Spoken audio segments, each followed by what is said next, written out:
of money to attend this church and tell us what they think. They ranked you on a scale of 1 to 10 in 15 categories, and they gave us detailed verbal answers as well about what they saw.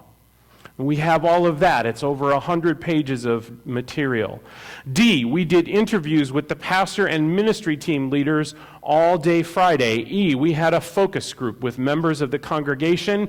F, we had a meeting with the administrative council yesterday from 9 to 10. G, we have a Mission Insight demographic report of the area's population. And H, we have input from yesterday's Saturday leadership workshop.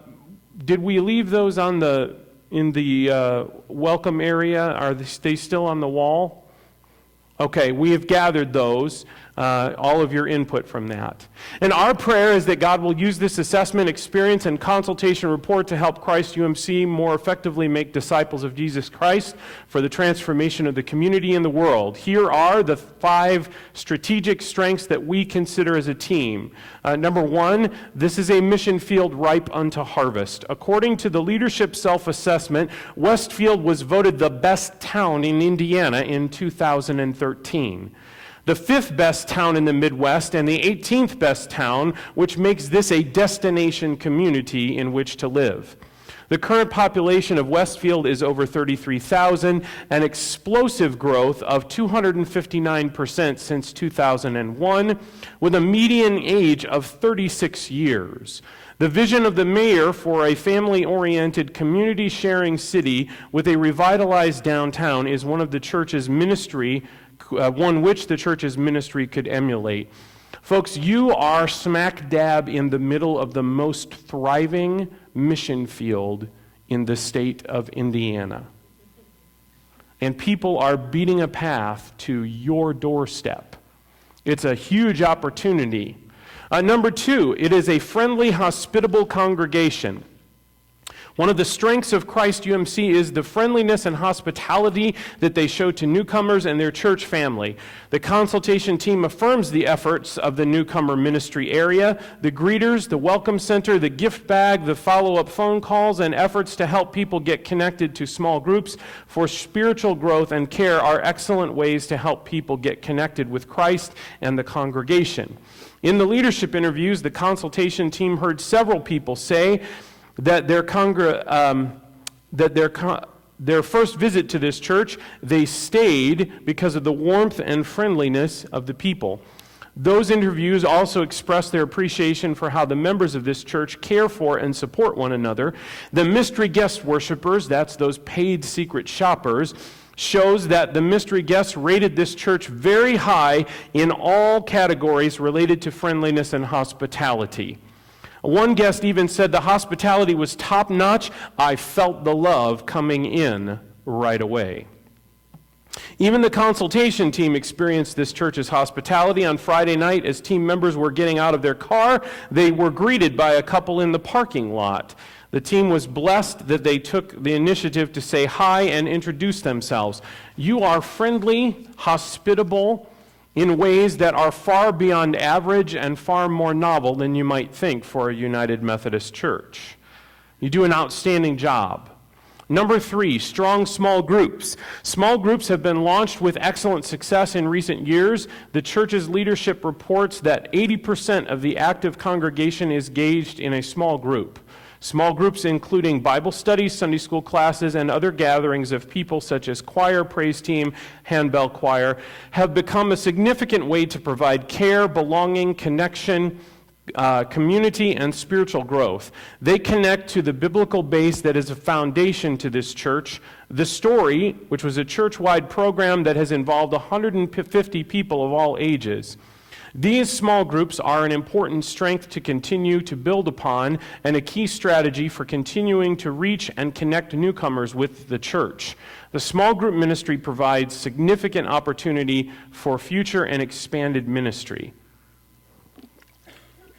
Folks, out of 170 consultations, out of the 60 or so that I have participated in personally, you have the largest percentage of people involved in a small group of any congregation that I have seen in this process. That is a huge and outstanding gift and win. Number 4, location and facility. Christ UMC is in a central location in the midst of an amazing mission field, and the church sits next to City Hall, which I'm told used to be the church, and is the heart of the city. It's a half mile from the intermediate, the middle, and high school complex, and 1 mile from one of the elementary schools. One of the newest additions in the city, Grand Park, is close and recently attracted 40,000 people for a weekend event. Other events like the Easter egg drop have provided the opportunity to collaborate with other congregations for relationship building and service, and the current easily accessible facility offers ample space for future growth in worship, fellowship, outreach, and learning. The consultation team is impressed that the trustees are working on a plan to add to the attractiveness and usefulness of this facility and the grounds through refurbishing, remodeling, and updating. This is a great base from which to do ministry, and actually a wonderful facility. Many of our congregations would love to worship in a space like this. Number 5, financial freedom. The mortgage on the Family Life Center will be paid in full by the end of June. This church has already done the difficult work of making hard decisions that have led to balancing the budget so expenses do not exceed income. These will allow significant freedom in the future when it comes to budgeting and finance. The consultation team also affirms increased financial transparency, and these accomplishments free up funds to maintain and remodel the building and grounds so that the church is attractive to those who pass by and or use the building. It also frees up the funds to minister to those who are most in need in the congregation, the community, and the world, which the millennial generation responds to. Our present culture responds positively when needs in people's lives are being addressed more than brick and mortar interests. It will be important for giving to continue to increase to support the church's vision for the future. You are at a very crucial intersection in the life of this church where you will be debt-free very soon. And you have a little bit of money in the bank. The question is, where will you spend your capital related to ministry for the future? And what will you do going forward? And it's a wonderful place to be. Concerns. These are our 5 strategic concerns, the ones that our team feels certain of. Number 1, unclear mission and vision. The church recognizes the mission of the United Methodist Church of making disciples of Jesus Christ for the transformation of the world. The consultation team affirms the need for a new vision that was recognized and one that was developed to guide the church into the future, and that is hearing the Word of God and putting it into practice in a family-friendly atmosphere. However, the consultation team often heard comments such as, "I've heard it many times, but I can't repeat it because I cannot understand it." This was also confirmed during the Saturday workshop. The lack of clarity and alignment around the mission and vision prevents effective support, accountability, and evaluation for the pastors, staff, leadership, and ministries, which limits the fulfillment of the mission of making disciples of Jesus Christ for the transformation of the world. We have to spend some additional time drilling down and clarifying and then painting a picture of where we are headed as a congregation and what we will look like when we arrive at the picture of how we're uniquely going to accomplish the mission of making disciples here with this congregation with all of its gifts and graces. Number 2, this is an aging congregation with declining attendance. The consultation team agrees with the congregational survey that an aging congregation and declining attendance are concerns, 2 of the top 5 expressed in the survey. Average attendance at Christ UMC has decreased 43% in the last 5 years in an area with booming population and a median age of 36. This decline in attendance and increase in average age is most often symptomatic of a failure to live out the mission of making disciples for Jesus Christ. Number 3, a fatigued leadership structure. The FCJ team noted that Christ UMC is blessed with a number of outstanding leaders within the church. The ability, dedication, competence, and communication skills of the lay leadership is an area for which the church can take joy and pride. It has also become evident, however, that there are those who are in leadership roles are beginning to be stretched beyond what they are able to sustain. The consultation team heard hints of fatigue among the leadership base and did not see any process to develop new leaders to enable the expansion of the number of people who are engaged in lay leadership ministry. Number 4, insufficient relational connection with the local mission field.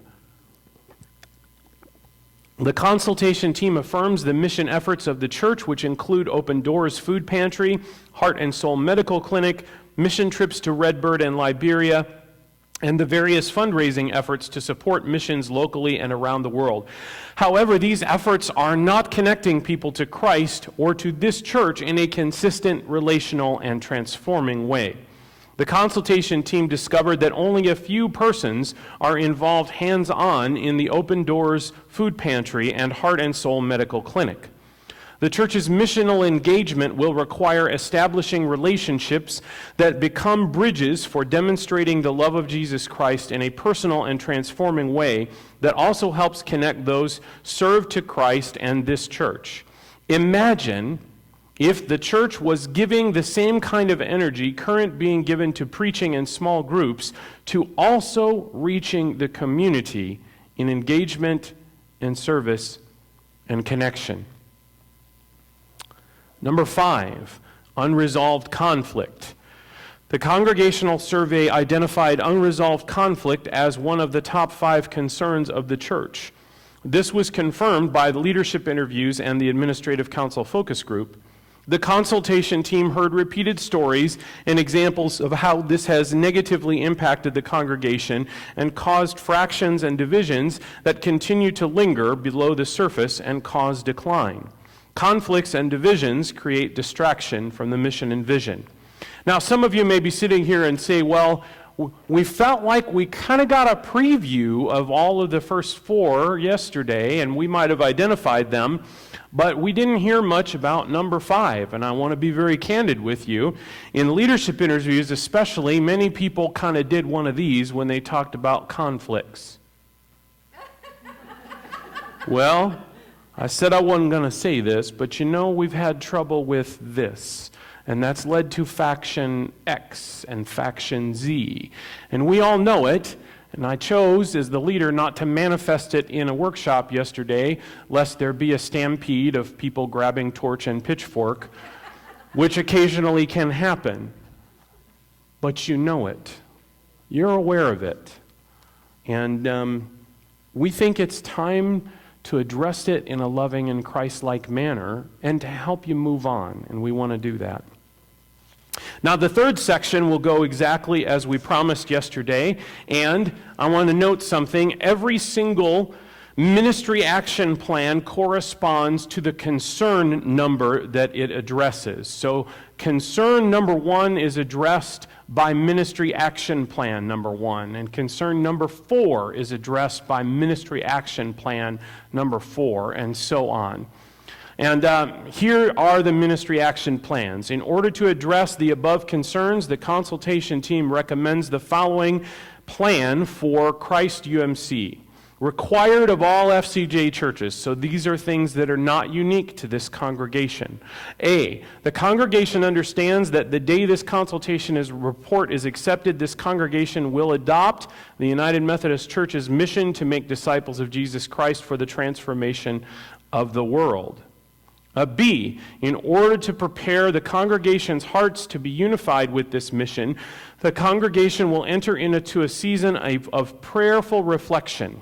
The church will hold a service of prayer and forgiveness on a Sunday morning to reaffirm God's mandate for making disciples and transforming the world, and to embrace God breaking open the hearts of the congregation for the lost. So we're going to have not only a season of prayer, but then a service of prayer. And then the lead pastor, in consultation with the coach, will create a prayer team of 3 persons by June 5th, 2016. This team will address This team will develop a process for prayer for the congregation in preparation for this service of prayer and forgiveness. And this team will produce resources to be used by small groups, teams, individuals to be in prayer for one another and the congregation, and will run for a period of 4 to 6 weeks. So that's our season of prayer. The service of prayer and forgiveness will be scheduled by the lead pastor in consultation with the FCJ prayer coordinator by July 15th, 2016. And then C, Pastor Dave Ballinger will regularly attend peer mentoring sessions with other pastors in the FCJ process to help him lead the congregation forward. These are things that are standard operational procedures required of all churches that enter into Fruitful Congregation Journey Step 3. And then we have Ministry Action Plan number 1, which more directly addresses specific things. We will create a clear shared mission and vision. The coach will conduct 2 coordinated workshops on core values and vision for the congregation by September 30th, 2016. The purpose of these workshops is to help the congregation define the values and discern the vision that will guide future decisions and ministries of the church. So we're going to do a workshop, one on vision, one on values. Following the core values and visioning workshops, the lead pastor, in consultation with the coach, will establish a team of 3 to 5 persons who will lead the process to define the values and discern the new vision. The values and vision will be presented to the Administrative Council for discussion and adoption by November 15th, 2016, and then will then be presented to the congregation using different methods of communication. So we're going to create a team working with the lead pastor, a team of 3 to 5 people. Why? Because it is really hard to make a good stew if there are many cooks around the kettle. And that's why we're going to do that. However, there will be ways for many of you to participate in the visioning process here. That's why it's called a process and not a statement or a single plan. Then, following all of that, upon adoption of the new core values and vision, the ministry team leaders will demonstrate how each ministry will accomplish the mission and vision. To that end, the Administrative Council chairperson, along with the lead pastor, will conduct a ministry team review to evaluate all ministries for their faithfulness and fruitfulness to the mission and vision of Christ UMC. Any ministries that are misaligned will be modified or discontinued. All continuing ministries will set goals and objectives in alignment with the mission and vision. These tasks must be completed by March 31st, 2017. All future ministries must demonstrate how they will be aligned to the mission and have a plan for fruitful ministry. So that is our action plan number 1, and it addresses the concerns related to mission and vision in concern number 1. And number 2, develop creative, relevant ministries with children, youth, and young adults through gifted teams of passionate leaders. The consultation team affirms the work that has been done to develop children and youth ministry. There are over 18,000 children and youth attending school within a 5-mile radius of this church. That's a staggering thought. Pastor Laura read it, heard about it, and feared that we were asking her to cold call all 1,800. It's a wonderful opportunity. In order to increase the capacity of Christ UMC to effectively minister to these young people and their families, the pastors, in consultation with the coach, will develop 3 separate teams of servants passionate about children, youth, and young adults who can lead Christ UMC to effectively reach and disciple these age groups. These teams will have the authority, responsibility, and permission to develop and implement ministry plans for these critical ministry areas. These teams will be named by June 15th, 2016, and will present their plans to the Administrative Council by November 15th, 2016, and begin implementation by March 15th, 2017. So we're going to name them 1 year, and then 6 months later, we're hoping for implementation. Each of these teams, the children's team will, 1, evaluate current children's ministries, curriculum, equipment, and ministry model in order to strengthen their effectiveness and expand their reach. A helpful resource for this assessment will be Jen Hudson, children's ministry consultant. She works on my staff. This team will also explore at least 2 other churches who have effective children's ministries. And then 2, they will develop a plan which will include effective strategies to increase the number of children in children's ministries by effectively communicating children's ministries, developing additional leaders and servants in children's ministry, and equipping teachers for effectively planning and leading exciting, engaging classes and events.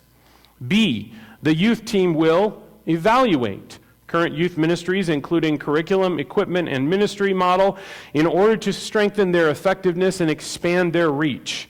A helpful resource for this assessment will be Helene Faust, annual conference staff person. This team will also explore at least 2 other churches who have effective youth ministries. Number 2, they will develop a plan that will include effective strategies to increase the number of youth by effectively communicating youth ministries, developing additional leaders and servants in youth ministry, and equipping leaders for effectively planning and leading exciting, engaging small groups, worship experience, and transforming missional experiences. By now, you should recognize a pattern. Each team will assess and evaluate and then develop a plan. C, the young adult team will assess the needs of young adults in the community for development for future ministries, assess the current worship services to evaluate their effectiveness in reaching additional young adults in the mission field, especially those that are not churched. Number 3, develop a plan that will include recreational and fellowship opportunities and hands-on mission opportunities. And number 4, explore at least 2 other churches who have effective young adult ministries. So that is Ministry Action Plan number 2. Several teams, several different facets to it. Number 3, develop an intentional strategy to develop leaders and expand persons involved in ministry. The pastors will teach a course of the FCJ Shared Learning Experience with the help of 1 or 2 additional members of the FCJ teams. Attendees will be determined by the pastors in consultation with the coach. Each session will include a time of devotion with prayer for the mission field and sharing personal faith stories, experiences with God. This process will begin by September 15th, 2016. When we say a course, we mean that we're going to ask you to repeat step 1 in this congregation. It's multiple sessions and the books that go with it, and we'll have some of you folks teach it. And then in order to develop healthy leaders and supportive structures for those leaders, the coach will lead a workshop for staff, administrative council, and all other ministry leaders on accountable leadership by November 15th, 2016. In order to engage an increasing number of people in ministry for Jesus Christ, the coach will lead a workshop on expanding volunteerism for staff, administrative council, and all other ministry leaders by January 30th, 2017.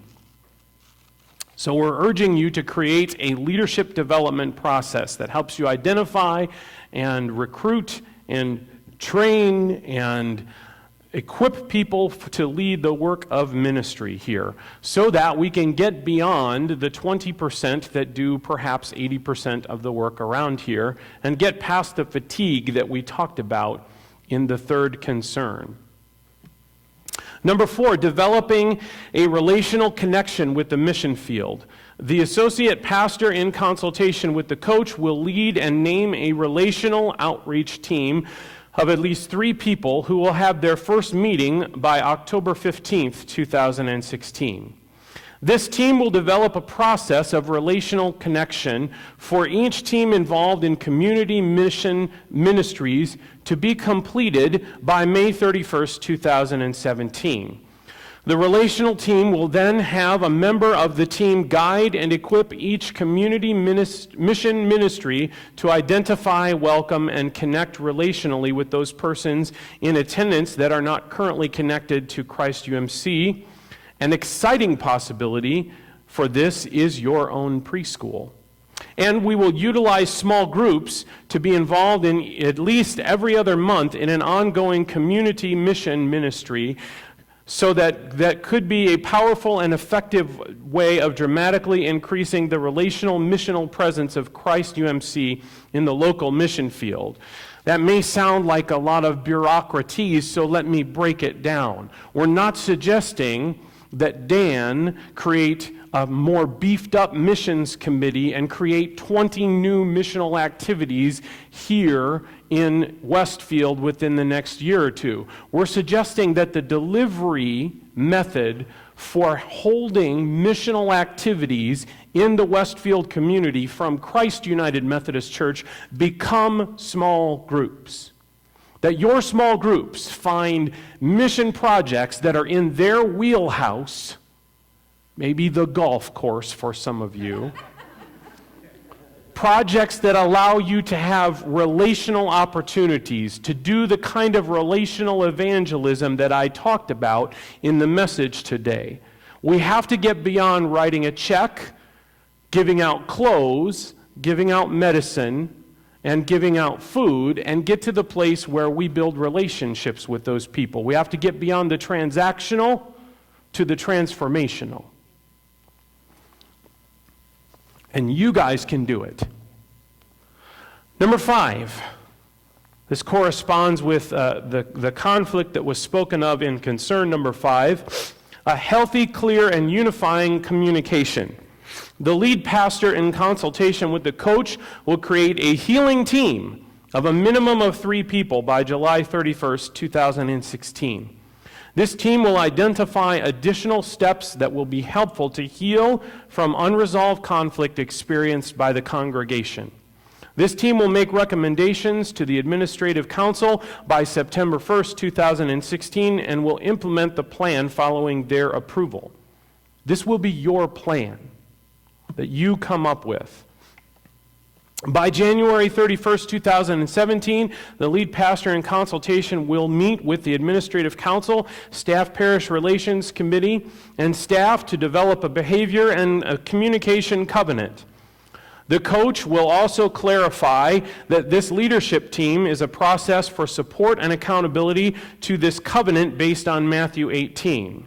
Then the lead pastor, in consultation with the coach, will select a team of 5 persons to create and clarify the covenant that will be presented to the Administrative Council for adoption by April 30th, 2017. Some of you may be saying, what is a behavioral covenant? It is a document that clarifies how we will live together in the Spirit of Christ as the people known as Christ United Methodist Church, the boundaries which we will not go beyond. I don't have it on paper, but my wife and I have such agreement. We agree that we will not go to bed angry with each other, which does not necessarily explain the circles under my eyes. We have agreed that we will not ever use words like "you always" or "you never," because they do not help us in our relationship building. And so that's an example of the kind of covenant that we're hoping for, and you folks will and are capable of creating that covenant together. Please note that developing our vision is a key factor in unifying us and moving beyond factions and preferences. So this work has to come after we have developed the vision. And then conclusion, we, the consultation team, thank you for the opportunity to serve your congregation through this fruitful congregation journey assessment process. Our prayer and hope for your congregation is that God will bless this process to help your church become more effective and fruitful. May God give you courage and strength as you move forward in this journey. Now, we have outlined here the consultation team of myself, Doug Anderson, Steve Butler, Karen Powell, and Sheila Willamitis. And once Doug and I leave here, there will be 3 town hall meetings, and those dates and times are listed here. They are Saturday, May the 7th at 6:30 p.m., Thursday, May the 12th at 3 p.m., we want to make sure that we have a time for those of you who don't want to drive after dark that you can get here. And Saturday, May the 14th at 6:30 p.m. Following those, at a time to be announced in coordination with the schedule of the superintendent, we will have a Methodist Church Conference. The purpose of the Methodist Church Conference will be to vote on this document. The purpose of the town hall meetings will be to talk about this document and consider the decisions and the things that we're asking you to do in here. The town hall meetings have a script to follow. They'll be led by your lay leaders. You come, you get to ask questions about this document that we won't answer today. You get to live into it emotionally and see what it means for you. Did we get it right? Do we understand? Did we take a good look at this congregation? Do we think that there is the possibility of fruit in the processes that the ministry action plans lay out? Those decisions and discussions are to be a part of town hall meetings, but the town hall meetings are not voting meetings. They're just family meetings, and we come and we discuss.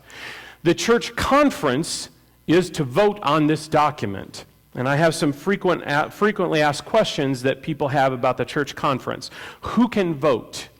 In a Methodist church conference, any member in good standing who is present in the room gets one vote.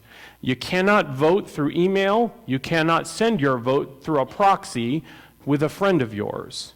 All of our votes in FCJ are done by paper ballot, so that we're not embarrassed, so that I don't have to raise my hand if I'm standing next to Sandy and I didn't want to agree with her in public.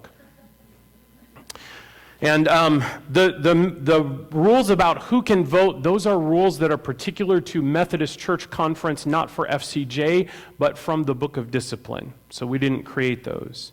Another question that comes up is there a set percentage? There is not. A simple majority voting in favor of this document passes it. Another frequently asked question is, which of the maps do we vote on? You vote to do all 5 of the ministry action plans or none. You cannot cherry pick. If you cherry pick and say we'd like to omit numbers, maybe 2 and 5, you will leave out the hardest work that might offer the most fruitful possibilities for the future. That's our experience with consulting. The vote for yes launches this church into step 3 of the fruitful congregation journey. So if you have your church conference and you vote yes, you automatically, immediately begin step 3, and Doug begins to coach you at his earliest convenience. Vote moving to step 3, some people ask, well, how long does it last? It lasts until the work is done. If you look at the dates, they are an aggressive timeline. So we're going to try and get the work done as swiftly as possible. Some people will often ask, if we're voting to do step 3, is there a cost? And yes, ladies and gentlemen, there is. The cost is $250 per month plus travel expenses. Travel expenses simply means gas mileage between here and Muncie, where Doug lives, a round-trip expense. We tried to find a consultation person and a coach who live close to you, so we're not busing in someone from Lexington, Kentucky to be your coach and then charging you the mileage for it. $250 a month is dirt cheap in the world of consulting, for those of you who work in the corporate world and have dealt with our compatriots that work there. Why, some people ask, why do we have the church pay? Doug is already an employee of the annual conference. Why do we have the church pay? First of all, the money, because he's an employee, that we would collect goes to further FCJ efforts in other areas. It doesn't go directly to him, so we're not paying his retirement condo fund. Okay? And the reason we have you pay is because we want this congregation to have skin in the game. I've traveled all over the bounds of this conference, and I have seen dusty consultation reports sitting on library shelves that went untouched by the congregation after their weekend.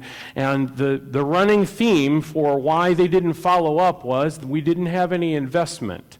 We're asking you to have skin in the game. Now, your investment is probably going to total up somewhere between $4,000 or $5,000 if it takes 18 months to complete this process. We have already invested goods and services that are worth twice that much here this weekend. We paid for the hotel, we paid for a meal, we paid for the mystery guest worshipers, all of the things. We're taking care of the honorariums. We have taken your tithe dollars and reinvested them back in this church because we consider it to be strategic and important. And then finally, some people will ask a few more questions about the votes. How many how many meetings should we come to? If you're a hardcore enthusiast and you want to come to all of the town hall meetings, you can do so, but you're not required to. It'd be great if everyone could make at least one. And some people will say, well, the big one, does it work? Well, we didn't invent this process.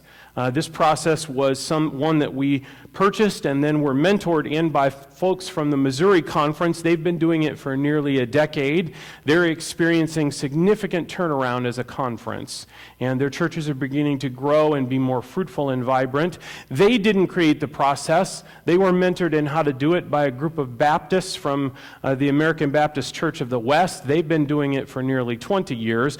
We've been doing it 5 years, and the statistics that we can measure suggest that 42% of the churches that go through the process begin to grow after they've been doing step 3 for about a year. So growth may not happen, and if it does, it's not going to happen overnight. It's going to happen as we make some adjustments and some changes, and we become more intentional.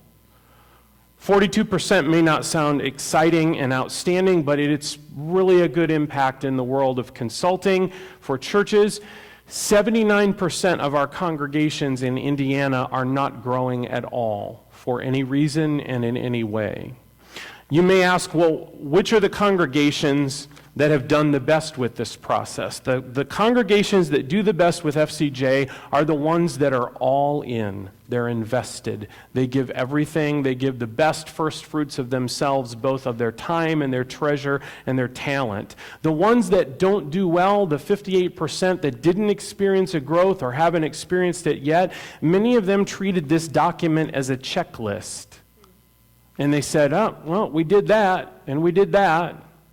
It takes long-term sustained effort and behavioral change to really make a dent.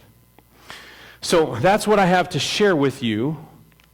Do you have any questions for clarification about what's in this document?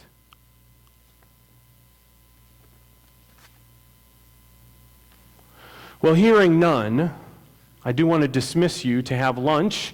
It is 1 minute after 12. According to the clock on the wall, we may yet beat the Presbyterians. Yeah? About the date we were shooting for the church conference. Sure, yes. Please share that, Pastor Dave. Yeah, we're looking at, we thought maybe the best, after the town hall meeting, we have a chance to discuss all this. We're having a party to celebrate the story, because so many of us have done a story. You had to put up with my sermons through the story. Thank God that's over. So we're having Big Hoffa's barbecue with the pigeon. Yeah. So we're having Big Hoffa's barbecue with the pitch-in on the 15th of May. And so we thought, so we didn't have to all come back together again. That might be a good day to set up with the superintendent to come in and for the vote. So that's what we're looking at right now, is that the town halls are May 7th, May 12th, May 14th, to have a chance to discuss this and think yes or no on the 5 action plans, and then to celebrate the end of the story and the end of step 2 of the fruitful congregation journey, and then we'd vote to decide if we're going to go on to step 3. And by the way, I've worked with Doug before, and he's an excellent coach. How many deadlines do I have on this thing anyway? Enough. Yeah. So anyway, please think about that and consider it, and I'll turn it back over to you. Sure. Dave, if you'd close this in a word of prayer, that'd be great. I just want to say one more thing before you do that. On behalf of the team, I want to thank you for your overwhelming hospitality and for the honor and privilege it's been to be here. Speaking for myself, I would say we will always feel warmly about our time here. In fact, and that's sometimes a frequently asked question, is what happens if we vote no? Will you avoid us at annual conference and do one of those things? There is no blacklist. We will always think of you as our congregation, our family, and we will always care for you, and I will always think warmly of my time here with you. So thank you. And I'll tell you what, thank you, Steve. And I'll tell you what, Doug, would you come up and Doug has been here this weekend helping put together the document, and I'm kind of wondering if you'd close us with a prayer. Would that be okay? Yeah. I mean, you can't just come and sit and do nothing. Actually can, I am retired. But as the United Methodist clergy in the great tradition of circuit riders, every circuit rider was expected to be able to preach, pray, or die on a moment's notice. I had the least intrusive request to pray. So if you'll stand with me, I want to benedict you. Hold this for me, because I do this. And now may the God who has called you and claimed you, the very God who has gifted you and graced you, yes, that God, this day, go with you. Where you go, who you touch, how you love, so that God's very presence might flow through you and to others to make the very difference in their life that God intends through you. In the name of the Father, and the Son, and the Holy Spirit, and all the people of God said,